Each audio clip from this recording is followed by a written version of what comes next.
Thank you for listening today on Revealing Wholeness, sponsored by Infinity Whole Health. Check out our website at infinityWholeHealth.com, where we are revealing the eternal in each individual, the infinite in the individual. The creativity is made manifest. Limitation is let go. Now, here's your host, Dr. Troy Munson. Hello and welcome. I'm Dr. Troy Munson. And one of my favorite topics with my clients is calcium. Calcium is needed for so many aspects of the body, and people just don't even realize that all these symptoms arise due to calcium depletion.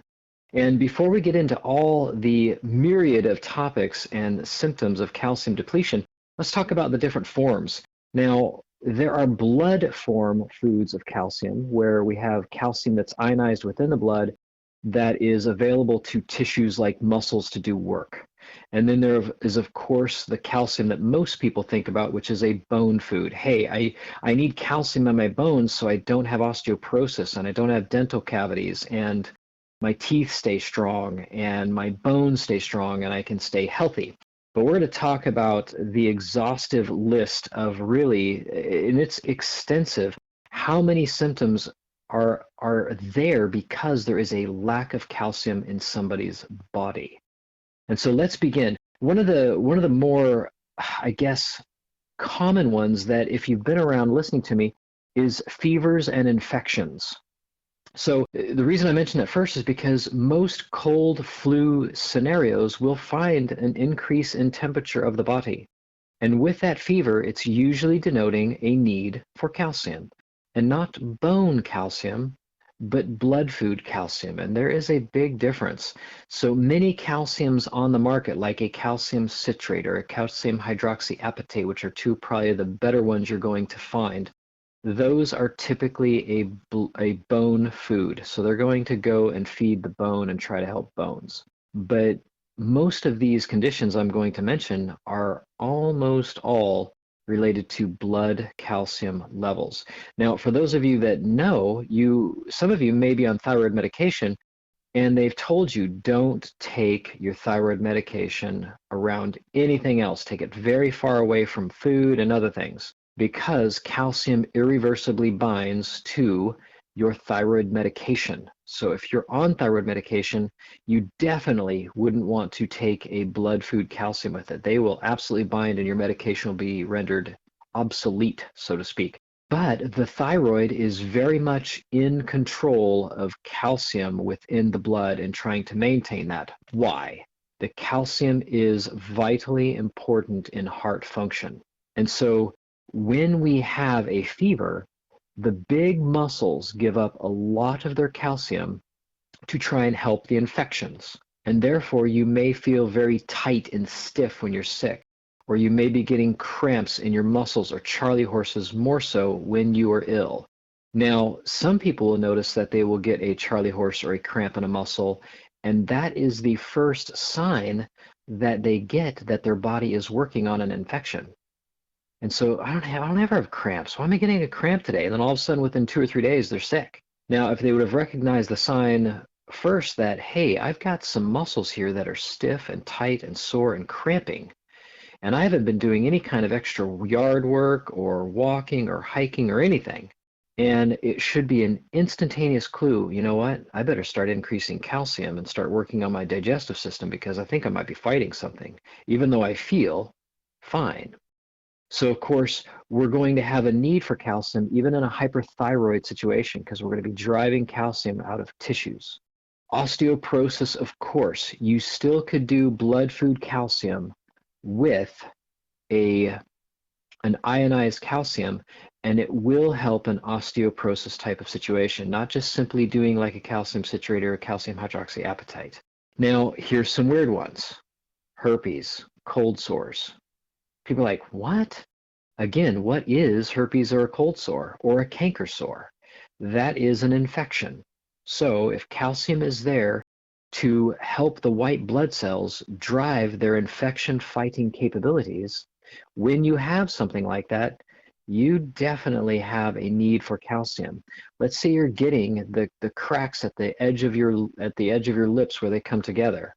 And we would say, well, that's a lysine issue. Well, yes, L-lysine, which is naturally found in most natural vitamin C foods, would automatically help with that. But knitting those tissues together to not crack and bleed is a calcium thing. I'll have clients that have their fingers cracking and bleeding and in creases, or the back of their hands. I'll give them calcium, and within a very short period of time, like 12 to 15 hours, they notice almost immediate improvement in the cracking of those tissues and the strengthening of those tissues, and now the skin being able to pull together and not being weak and breaking.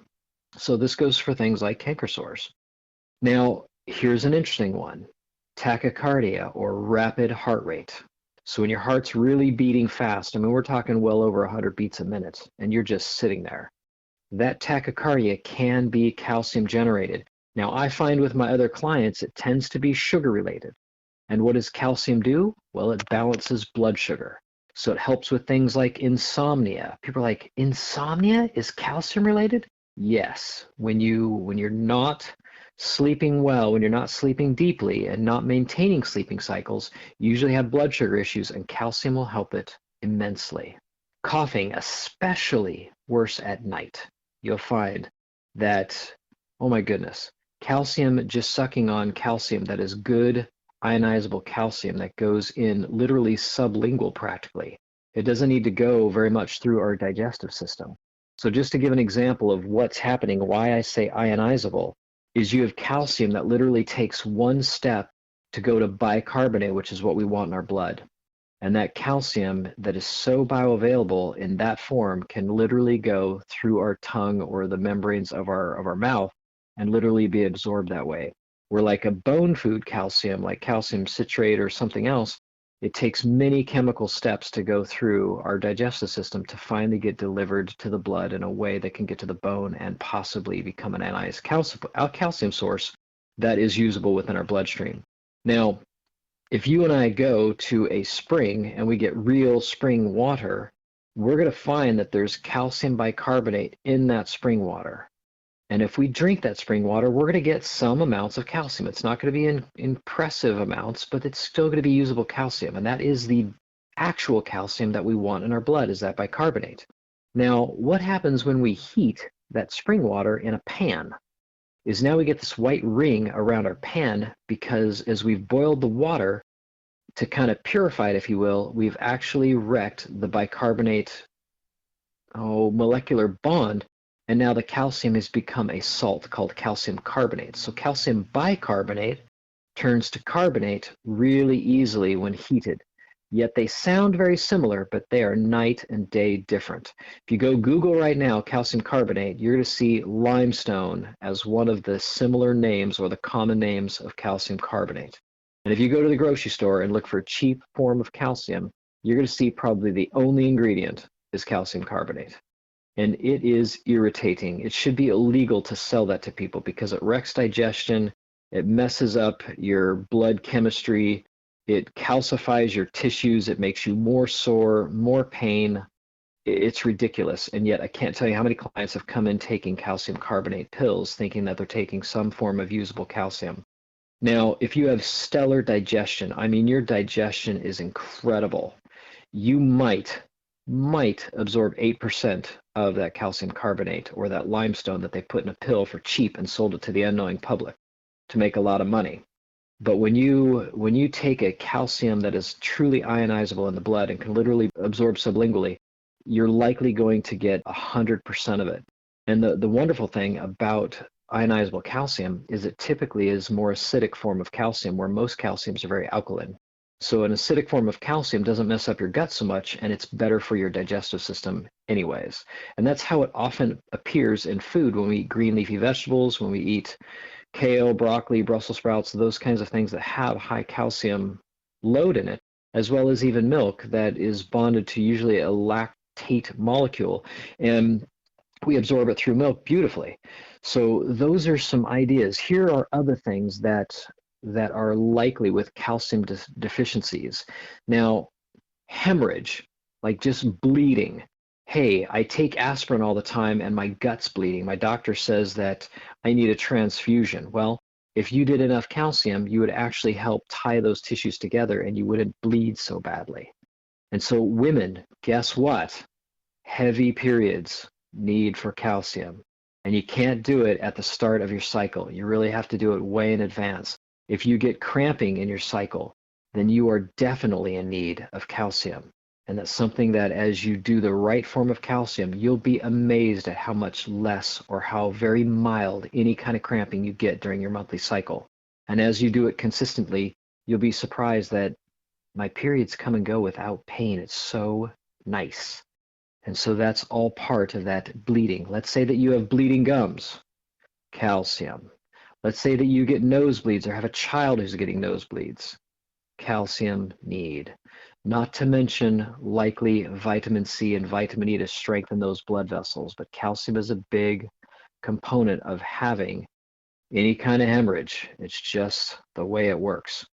Now, increased secretions like urinating all the time. Let's say your eyes water constantly, or you're sweating constantly, or you're getting sinus drainage constantly, or you're constantly having to suck the saliva out of your mouth because it seems like you just produce tons of saliva.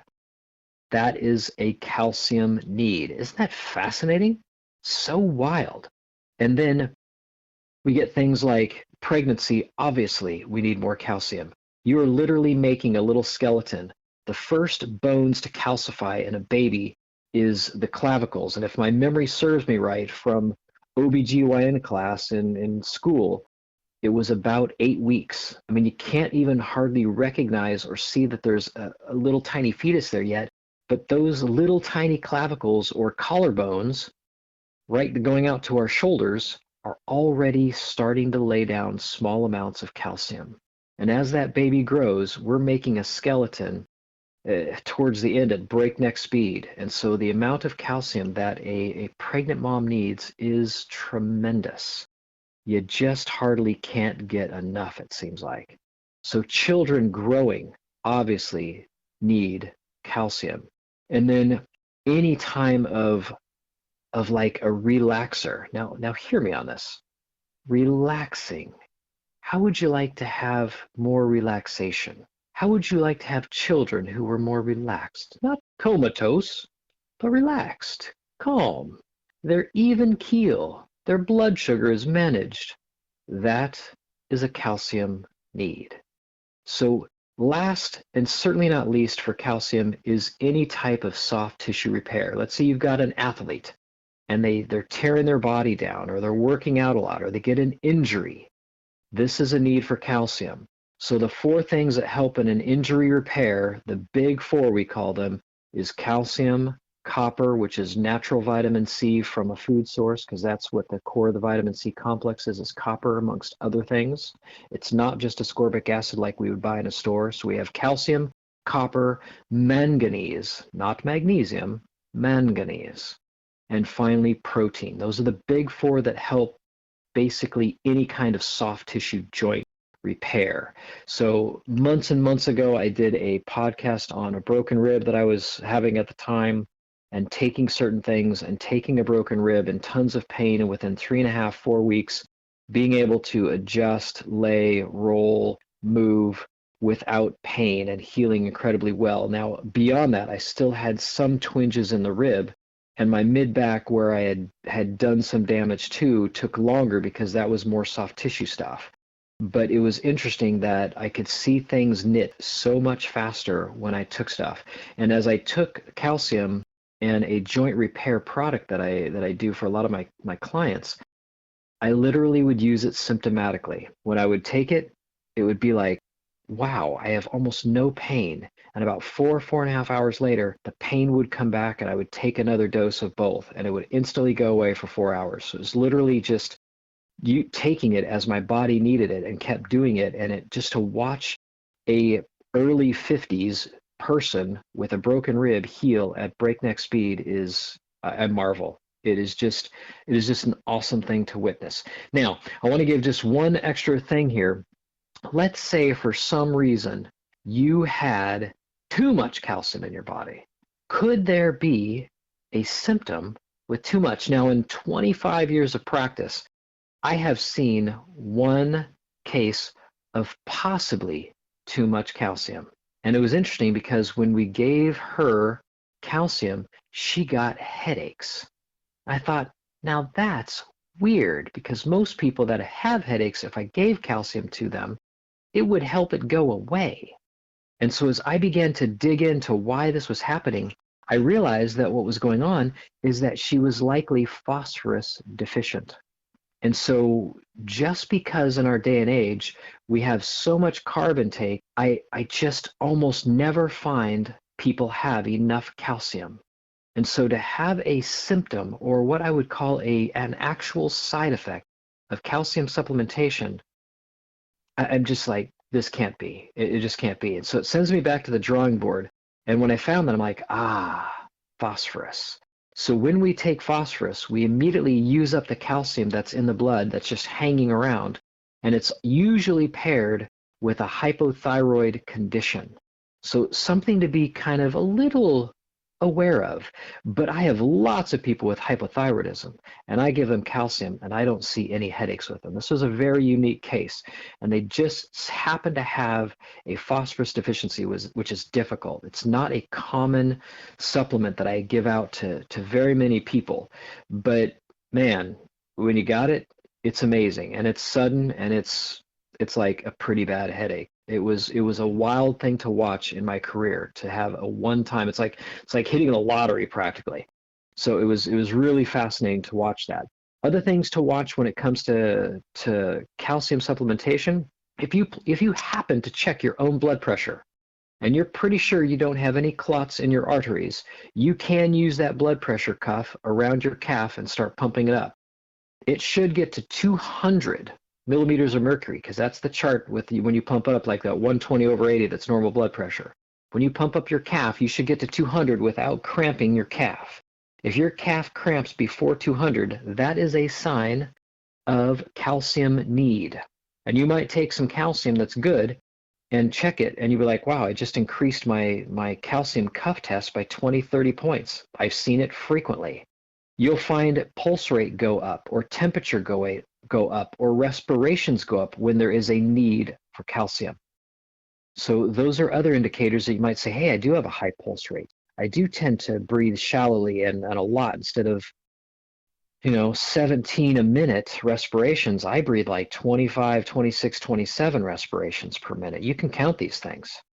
You may be needing some calcium or some vitamin D. You might need some butter fat, some real grass-fed butter fat to help process this calcium. Those are all possibilities when it comes to calcium being in all these tissues. So if you feel like, hey, I'm doing a good job of taking calcium, and these things that Dr. Munson said should be going away and they're not, then there may be a high likelihood that you don't have enough good fat carriers in your blood to carry that calcium that you've been taking to those tissues, so that those symptoms that you see are going to go away like they should. And I don't want to overdo vitamin D on any levels. I don't like catastrophic, huge doses of vitamin D. And if you want to catch my podcast on vitamin D, please do. I talk about the dangers of doing high supplementation of vitamin D. So I hope this was helpful in calcium. I know it was a bunch that we threw at you, but it's really quite profound what calcium does in the human body. It does some pretty big jobs, and it's an awesome thing. It's one of my most common supplements that I do with folks, and it knocks it out of the park time and time again. I just love it. Until next time, it's been a pleasure. I'm Dr. Troy Munson. Thanks for listening. If you have any questions or comments, you can reach Dr. Munson at 360-893-8586 or email him at chiroman@dr.com. That's chiroman@dr.com. Check out our current workshop schedule on Facebook at Infinity Whole Health. The information on Dr. Troy Munson's podcast is meant to educate the listener and is not intended to diagnose, treat, cure, or prevent disease.